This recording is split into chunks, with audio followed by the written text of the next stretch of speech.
देखी जा कौनो पति अपना पत्नी को बड़ाई करता है सावन के महीना में, क्या कहता मास्टर? अरे करेलू तू जब जब कजरवा ये धनिया,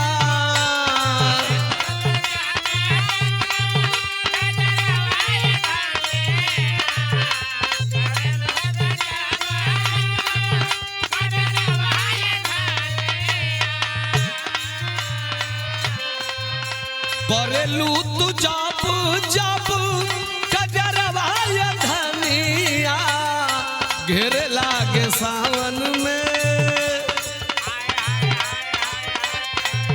घेरे लागे सावन में बदरवाए धनिया, हई बदरवाए धनिया।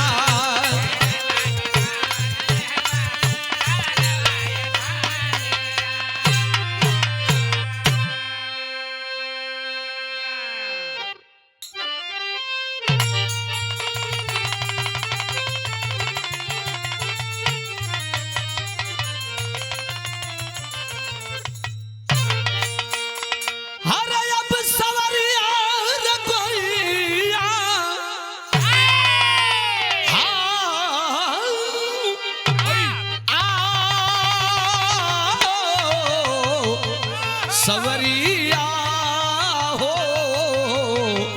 बोले बाबा जोगिया हो राम।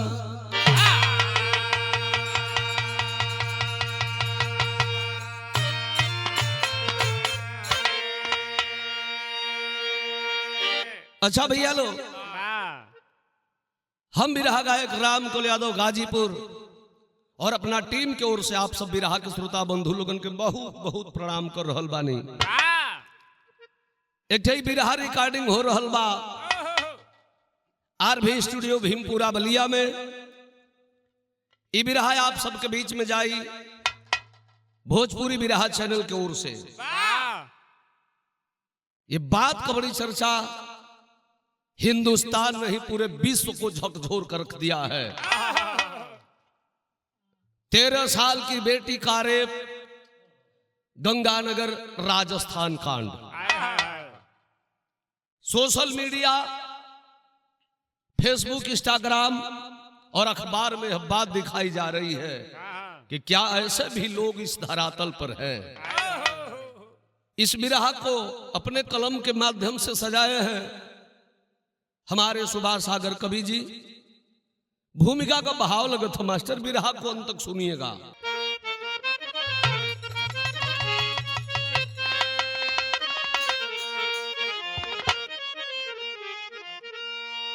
अरे आहत आहत है बेटी, हताहत है बेटी, देखो हवसी दरिंदों का शिकार बनकर आज लूटी है बेटी, सच में टूटी है बेटी। कौन सुने दुहाई मददगार बनकर,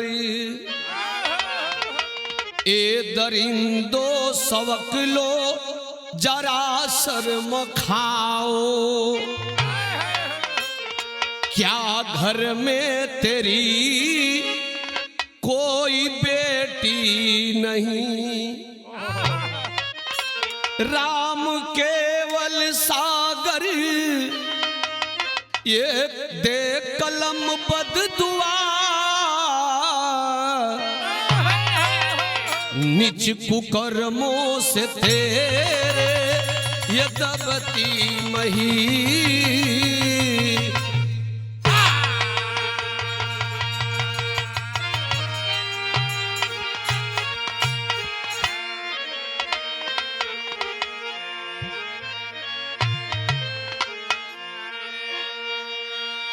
राम केवल सागर दे कलम बतुआ निज कुकर्मों से तेरे ये दबती मही।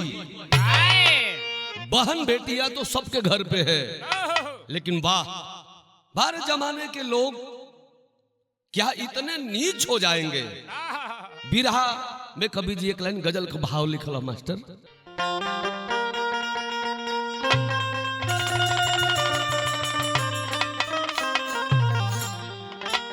हाँ हाँ अब मजा, अरे अब मजा नहीं आता, अरे दूर रह के जीने में,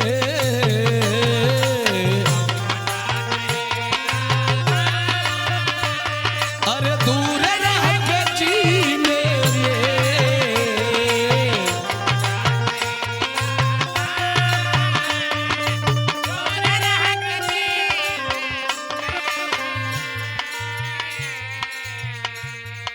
अरे अब मजा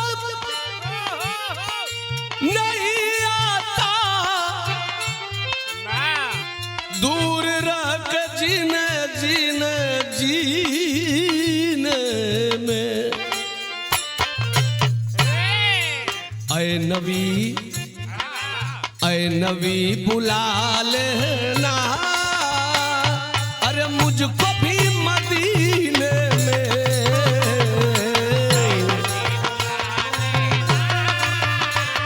अरे मुझको भी मदीने में।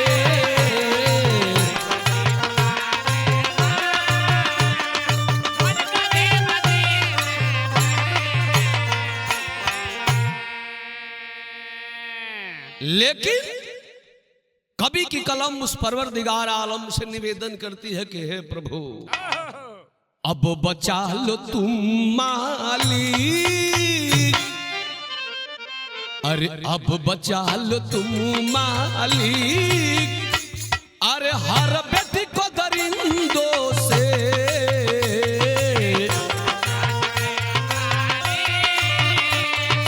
हर बेटी को दरिंदों से,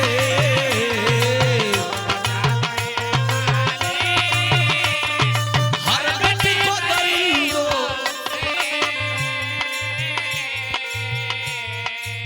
अरे अब बचा लो तुम मालिक, हर बेटी को दरिंदों दरिंदों से, अरे दूर हो रहे कातिल, अरे दूर हो रहे कातिल, फांसी के अब फंदों से,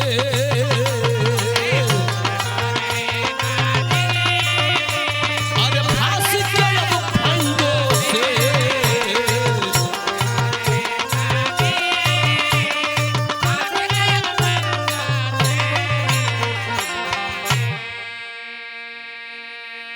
आखिर रोज पर रोज हर रोज बेटी बहनों की आबरू लूटी जा रही है और सरकार पता न क्या करती है, न फांसी न गोली कुछ नहीं, सरेआम आबरू लूटी जा रही है। लेकिन ये हमें से बिरहा में नजम का भाव लगता मास्टर।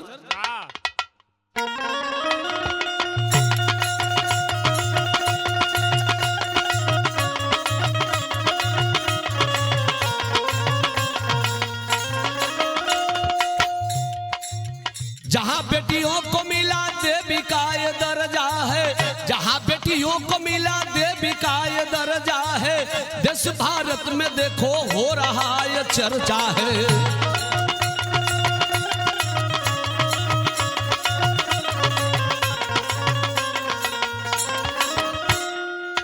श्रीनगर है शहर प्रांत राजस्थान, जहां शहर की गलियों में ये झूम रहे हैं मान, जहां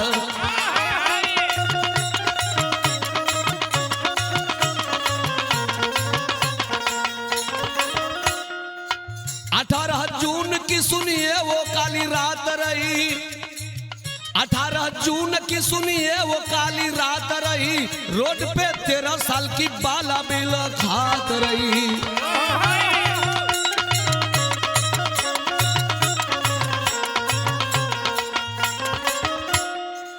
सहेली के घर से वो भूल गई डहरिया है, सहेली के घर से वो भूल गई डहरिया है, दरिंदा रिक्शा वाला की पड़ी नजरिया है।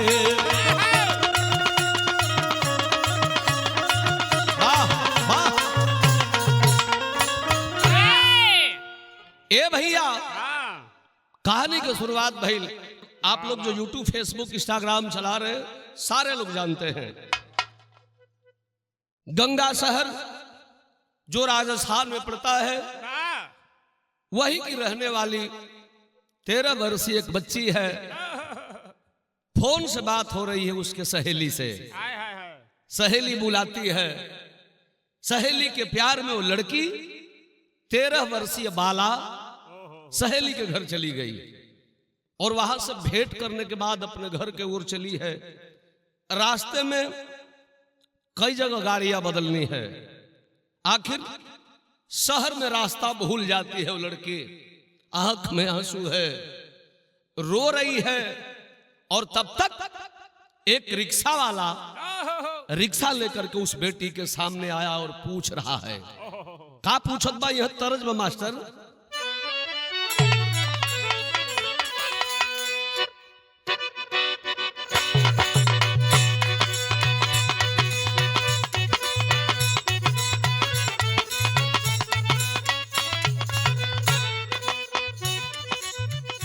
यह वो तर्ज बा। अरे प्यार लाल कवि जी रौरो कलम में जादू हो लिखले बाणे, ए दर्जी ए दर्जी ए दर्जी सीधे रे चोलिया हमार केवड़िया बंद कइके, चोलिया हमार केवड़िया बंद कइके।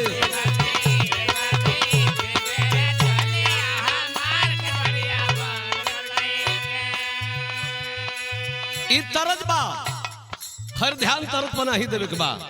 वो रिक्शा वाला उस लड़की से कह रहा है, ए बेटी ए बेटी ए बेटी रोवेलू काहे आंसू ढार बोला परेशानी का बा,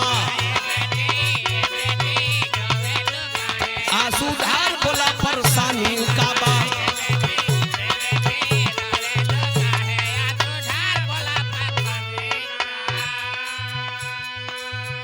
है लड़की क्यों रो रही हो? लड़कियां बतावत है, रोई रोई बतिया बतवली छोकरिया,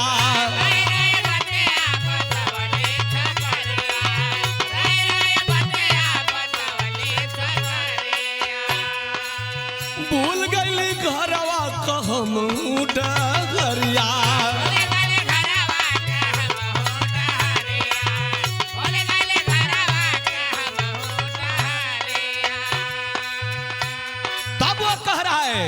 ए बेटी ए बेटी ए बेटी बनब हम तोहरो मददगार बोला परेशानी का बा, बनब हम तोहरो मददगार बोला परेशानी।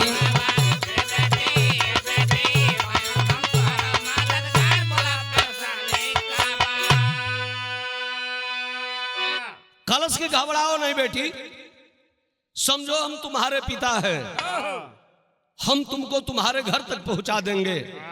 बिरहा सुनने वाले भैया कह लगा कि करब राजनीति में सबका पर विश्वास, तो समझ कि तोहरो नाश हुई है। बेटी शब्द जब बोला तो वह बेटी समझ गई कि ये अंकल हैं हमारे, हमको घर तक पहुंचा देंगे। आखिर ए बाबू भइल है आगे का हो, यह तर्ज लगत बा। कौन तर्ज बा?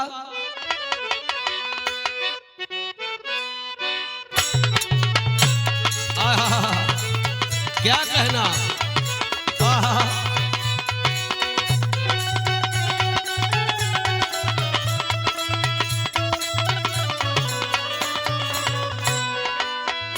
ये तरज का बड़ा चर्चा बा। चंदन बाबू ई कोनो सुहाग रात में मेहरारू अपना मरो से कहतिया बालिया से मजनुआ के हमारा बनारस रे फरी कैले बा अरे बनारस रे फरी कैले बा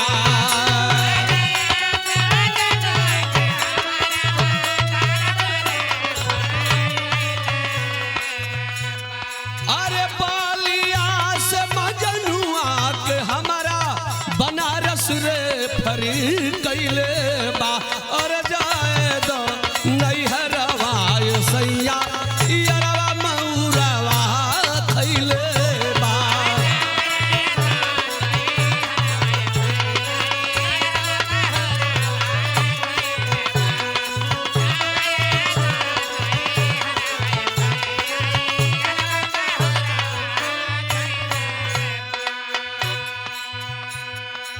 लेकिन देखा बाबू वो लड़की रिक्शा पर बैठ गई आप बैठ गए तो भइल का टेम्पू में बिठा के अपना होटल पर ले आइल बा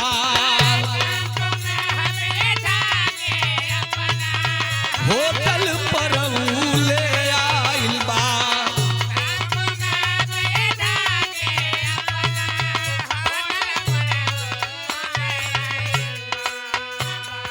अरे टेम्पू पर बिठा के अपना होटल पर ले आइल बा बुझी न पवली बबुनी बतिया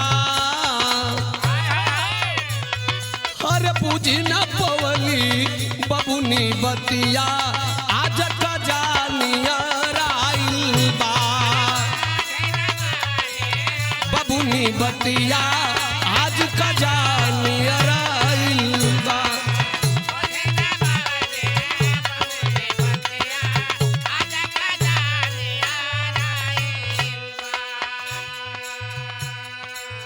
था वो जरूर रिक्शा चलाता था लेकिन उसका होटल भी है खूबसूरत लड़की देख के सोचलस के फंसा ले अच्छी कमाई होगी बारे हरामी मासूम बेटी 13 वर्षीय बाला को अपने होटल पर लाया कहा घबराओ नहीं बेटी ये समझो तुम्हारा ही घर है तुमको हम कुछ व्यवस्था करते हैं तुम बैठो आखिर कैलस का होटल से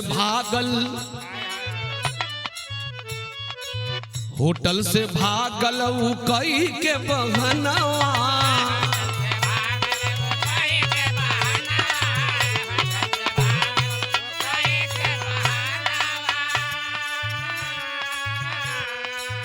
कर जोड़ी बाला उहाँ करल रुदनवा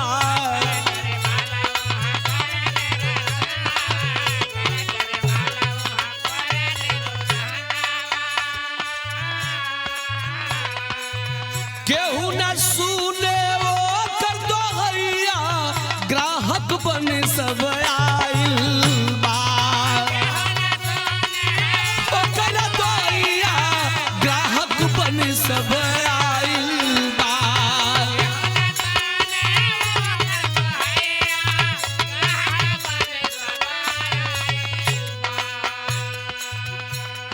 अरे केहू न सुने ओ कर दो हैया ग्राहक बन सब आइल बा हर बुझ न पवली बबुनी बतिया आज का जानिया आइल बा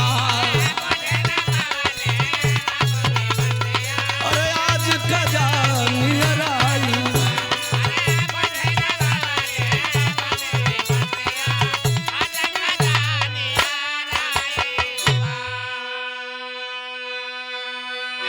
बिरहा सुने वाला भैया बाबू कहानी से ध्यान न हटाइएगा आखिरकार होटल से बाहर निकला और कस्टमरों पर फोन करने लगा जे जे ओकरा होटल पर आवो जात बा फोन करके और सेटिंग करने लगा कि बड़ी खूबसूरत एक लड़की लाया हूं आखिरकार बाबू हुआ क्या उस होटल पर बिरहा में फिर एक लाइन तर्ज बा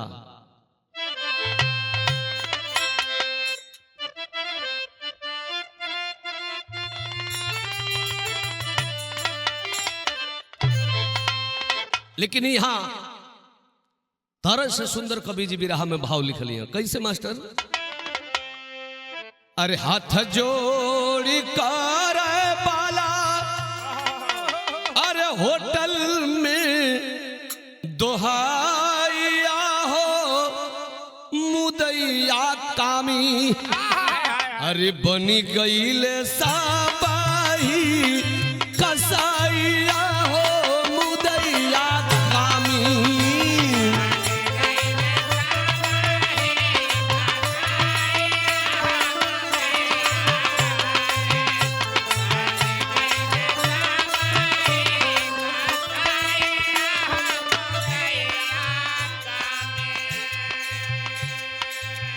अरे कई के नीरा वस्त्र लूटे पानी नीर दया मुदैया कामी, रह गईली पड़तऊ हो पाइया हो मुदैया कामी,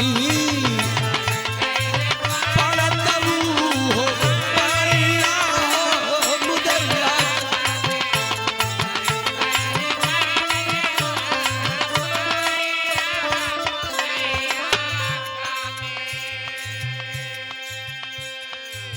ए बाबू पैसा ले लिया है होटल वाला और जो कस्टमर पैसा दिया है, आखिर उस लड़की को रूम में ले जाता है।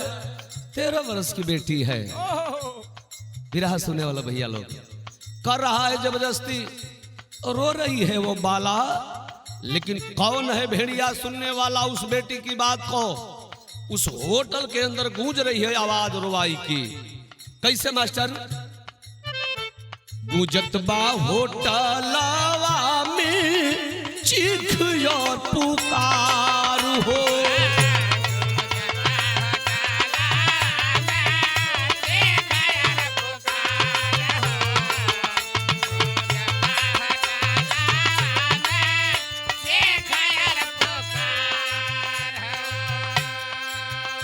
आखिर उस कच्ची कली को मरोड़ दिया हरामी।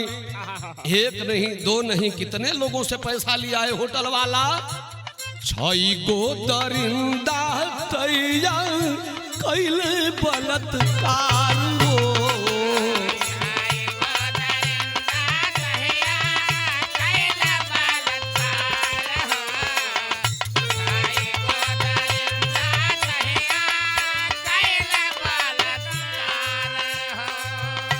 छोड़ी दे बाबू।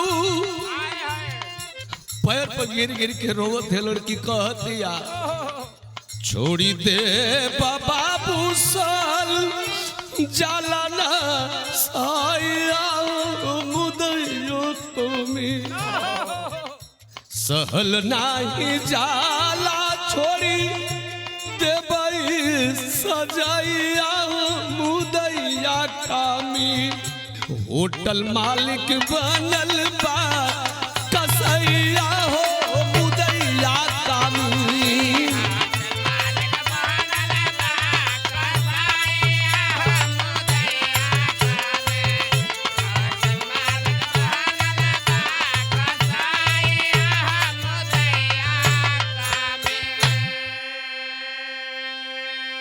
आखिर पारा पारी 6 हरामी उस बेटी की आबरू को लूट लिए। पानी मांग रही है, पानी के बदले उसके पानी में दारू मिला मिला करके सब पिला रहे हैं। आखिर बाबू बहिल का बिरहा में टेरी का भाव लगत बा। रुकाना करम घिनौना होटल में कली को मसल रहे बालवनी खिलौना। आखिरकार जैसे लग रहा है कि उस बेटी से किसी की दुश्मनी है। जिसकी दुश्मनी भी होगी वो आदमी जान से मार देता है, किसी के आबरू के साथ खिलवाड़ नहीं करता। आखिर बाबू भाई लगा मास्टर तनी चौकड़ा का भाव लगत बा। होटल का मालिक बना अधर्मी, होटल का मालिक बना अधर्मी, सब पैसों पर मैनेज किया, बाला को अपने होटल से वह दूसरे होटल पर बेच दिया। कमसीन कली को देख कामी, कमसीन कली को देख कामी कीमत खूब लगा रहे। बेटी बराबर उमर बाला की निचपाजी हवस मिटाए रहे। हो जाती अचेत है जब बाला, हो जाती अचेत है जब बाला, निच कुर्ता गजब दिखाते हैं। पानी के बदले बाला को कामी शराब पिलाते हैं। ए बाबू, आखिर वह नीच होटल वाला खूब पैसा कमाया और पैसा कमाने के बाद बहुत ज्यादा पैसा लेकर के उस बेटी को दूसरे होटल पर बेच दिया। दूसरे होटल पर लड़की गई बा। आखिर भइल हका बाबू, विदेशिया का भाव लगत बा। अरे दूजा होटल बेचे पाजी, अब फिर तीजा होटल बेची पाजी। जहां गईली रे पायल, तड़प पीट हिनिया। आखिर बाबू दूसरे होटल में बेचा, दूसरे होटल वाला ने उस लड़की को रखा, वो भी खूब पैसा कमाया। उसके बाद फिर वह बेटी तीसरे होटल पर बेची जा रही है। तब सिकरियन के जलिया में बिलख चिरैया हो, कुल 32 लोग न चले बालक बुदनिया। रो रही है लड़की, हमरे जैसन होई है बाबू, राउर घर में कुमरिया हो। गरीबा के बेटी संग करना नादनिया। 120 घंटा में बैल नरक जिंदगनिया हो। भैलिया सहाय आधा मरा तब बबुनिया।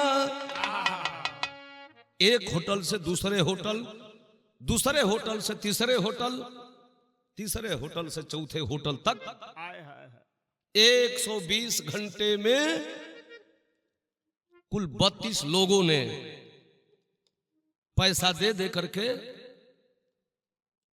और उस बेटी की आबरू को लूट लिए। बताइए भैया, क्या ऐसे भी समाज में लोग हैं और छोटी उम्र की बेटी के साथ हवस की आग लोग बुझा रहे हैं? कितना सहन करती होगी वो बेटी। आखिरकार भाई लका बाबू तर्ज लगत बा। कौन तर्ज बा?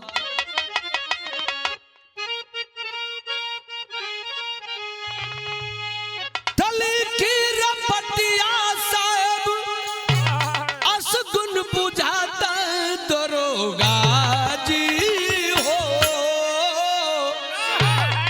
दरोगा जी हो। पिटिया लागत नहीं खे पाता, अरे पिटिया लागत नहीं खे पाता।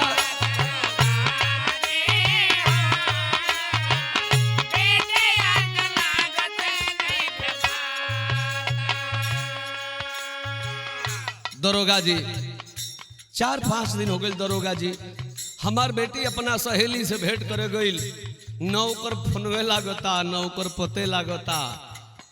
दरोगा जी पूछ रहे कितने साल की तुम्हारी बेटी है? माई बाबू बताओ तड़े का बतौले हैं?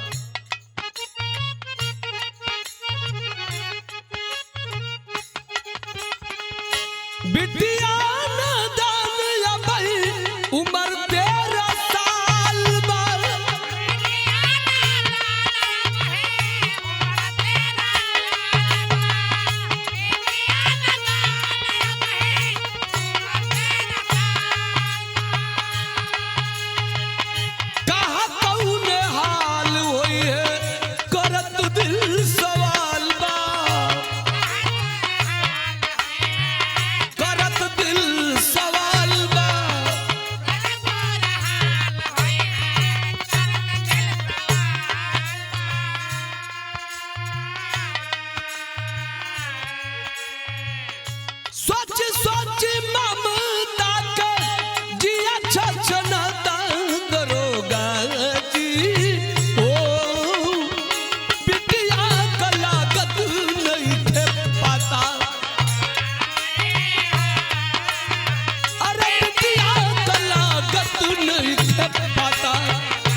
ए बाबू रपट तो लिखवा दिए, लेकिन देखल जाओ अंजय भाई आजकल कहीं लोग बैठा था चट देने फोटो खींच के आ सोशल मीडिया पर डालता। तो जे ओकरा संगवा पैसा दे के सो आराम कैले रहल, ई लोग ओकरा संगवा फोटो खींच के अपने फेसबुक पर डाल ले बा कि मैं बहुत बड़ा उड़ी मार दिया हूँ, बहुत बड़ा काम किया, बहुत बड़ा शील्ड जीत लिया हूँ। आखिर पुलिस अपने आप पर उतर गई, और जब उतर गई तभी रहा का आखिरी तर्जबा।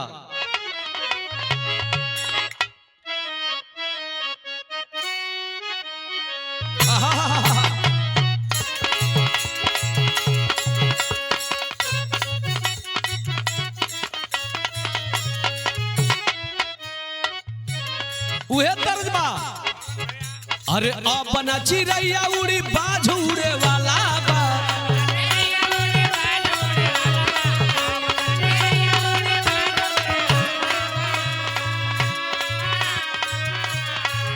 अरे अपना चिड़ैया उड़ी बाज उड़े वाला बा, राज कर सोना हो माहौल बदले वाला बा।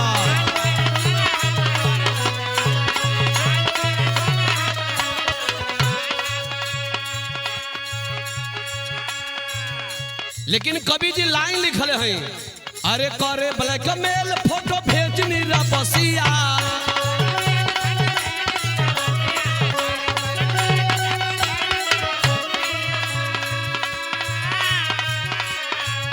अरे करे ब्लैकमेल फोटो भेजनी रबसिया,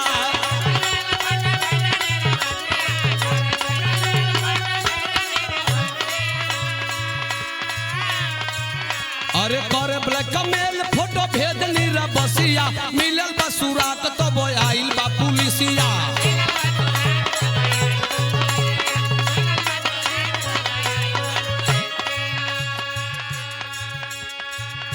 हाय देखो सुराग मिल गया है, किस होटल पर लड़की है। आखिर सिविल ड्रेस में पुलिस का जवान पहुंचता है, अब पहुंचता है तो वो फोटो दिखा रहा है कि मुझे ये लड़की चाहिए। हुआ क्या, ग्राहक बन के पुलिस गईल, अरे ग्राहक बन के पुलिस गईल होटल पे छानवा,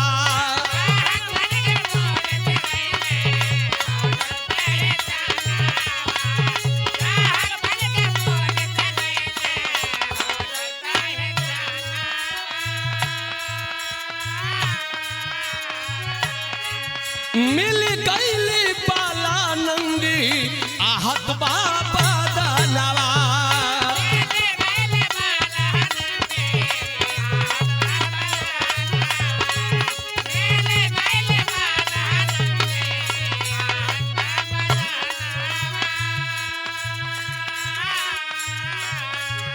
और अब तो परान जकर टूटल चाहे सोसिया,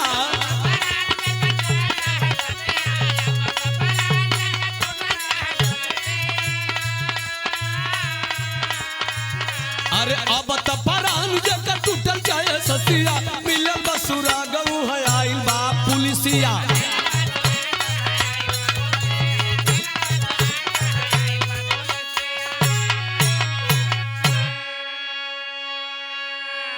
वाह, हिंदुस्तान नहीं पूरे दुनिया में अगर पुलिस चाहे तो भूत गाड़ल रही तो उखाड़ल जाइए।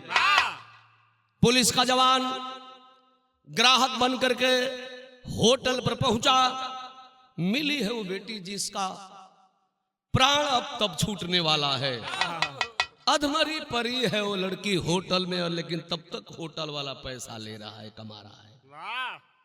पुलिस का जवान तुरंत थाने पर फोन किया, और थाने से दरोगा जी पुलिस दल बल लेकर पहुंचे होटल पर। तो हुआ क्या, बिरहा में अल्लाह का भाव लगत बा।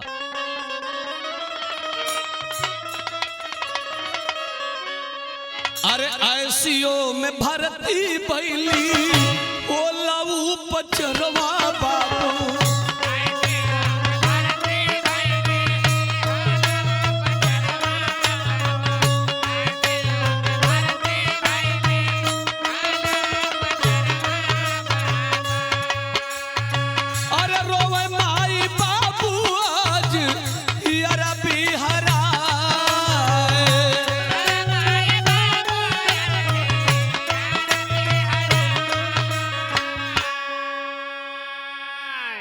5 दिन बाद छूटल पीड़िता के ससिया भैया।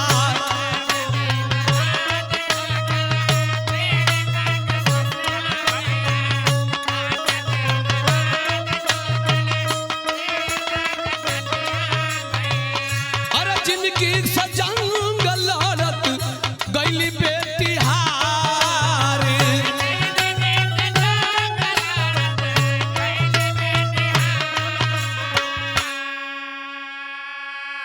अरे मीडिया में फैलल बाटे जबकि खबरिया ए भैया।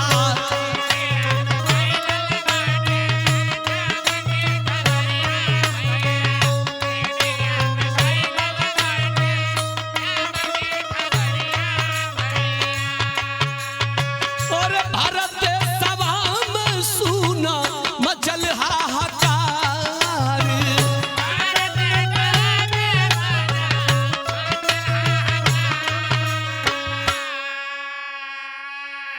SIT गठन भइले तब जांच में पुलिसिया भैया।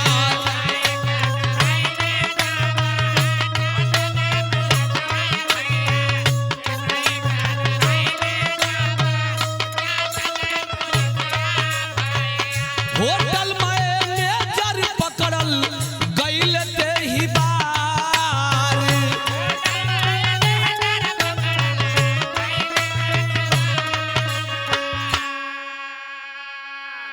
टेम्पू चालक राम बाबू बेईमानवा भैया।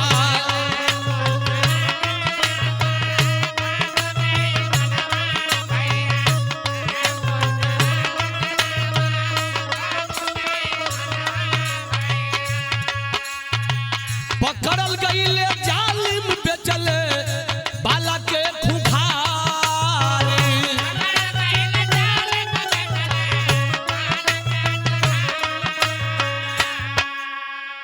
अरे 32 बलात्कारियन के लिस्ट जारी होई गईले।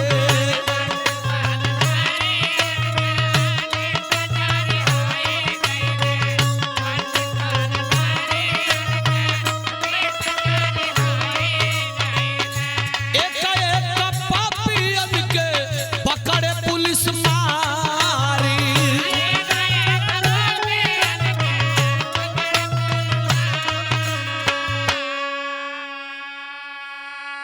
ए भैया, सबसे पहला उस बेटी का दुश्मन देश हिंदुस्तान का वो हरामी राम बाबू जो रिक्शा वाला है। बताइए वो नीच क्या करेगा इस धरती पर किसी का सेवा। क्या भरोसा करे समाज के लोग के रिक्शा वाले, बोलेरो वाले, स्कॉर्पियो वाले, गाड़ी वाले, जिन लोगों को ड्राइवर बाबू कहा जाता है। अधिकारी कितना ही बड़ा होता है लेकिन अधिकारी उसके बाएं बैठता है। ड्राइवर साहब कहा जाता है और वो ड्राइवर इतना नीच किया काम। सबसे पहले पकड़ा गया, 32 लोगों की लिस्ट तैयार हुई। पुलिस अपने आप पर उतरी है, 14 मुजरिम पकड़े गए। 14 लोगों को हिरासत में ले लिया गया है। जो आप सोशल मीडिया के द्वारा देख रहे हैं कि पुलिस वाले हथवा बांध के मारत हुए।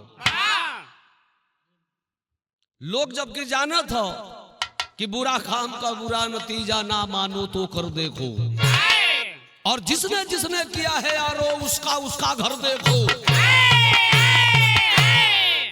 मार परत ही हो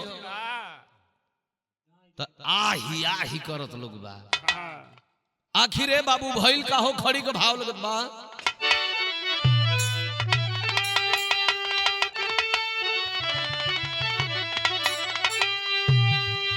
सुभाष सागर कवि की कलम आज सरकार से सवाल कर रही है। देश मेरा राम राज में कायम है।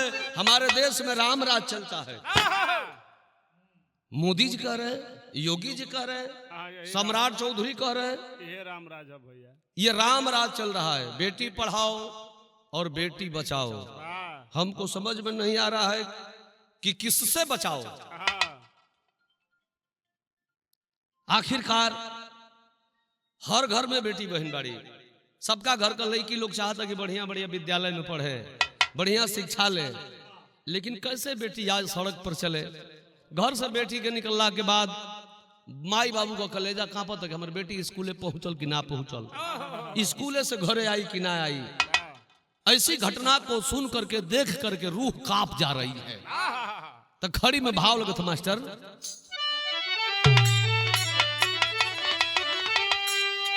अरे हर बाप माई के सुन के आवे नानी दिया, तो कैसे बच है बलात्कारी से बहिन बिटिया।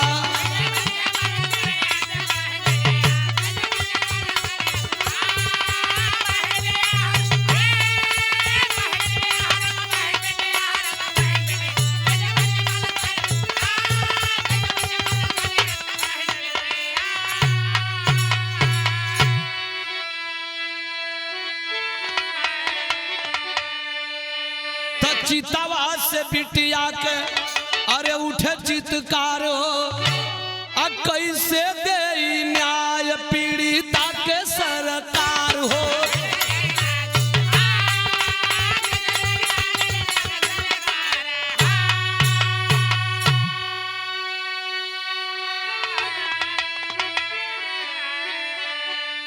अरे बिहार करे जा न गवल तो कैसे बची है बलात्कारी से बहिन बिटिया।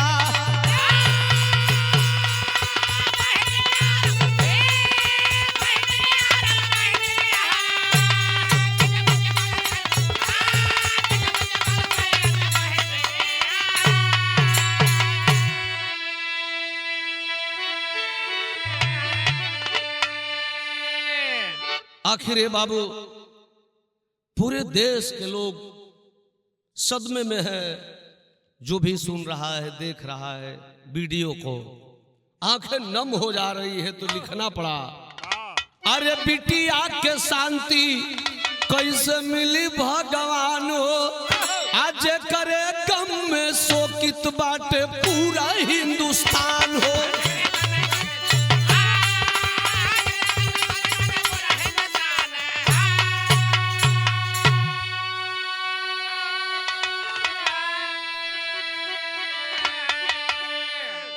इस घटना को उस दिल्ली की घटना से मिलाया जा रहा है जो फांसी दी गई थी उन हरामियों को। तो इसमें भी लोगों की मांग है सरकार से कि अगर सरकार छोड़ दे रही है तो फिर ये घाती ऐसा घात करेंगे। जैसे दिल्ली में दामिनी कांड हुआ, दामिनी के दोषियों को फांसी दी गई, वैसे ही इस 32 दोषियों को फांसी दी जाए, तब बहराइल न्याय मनावता देश के नीतिया। तो कैसे बचे हैं बलात्कारी से बहिन बिटिया।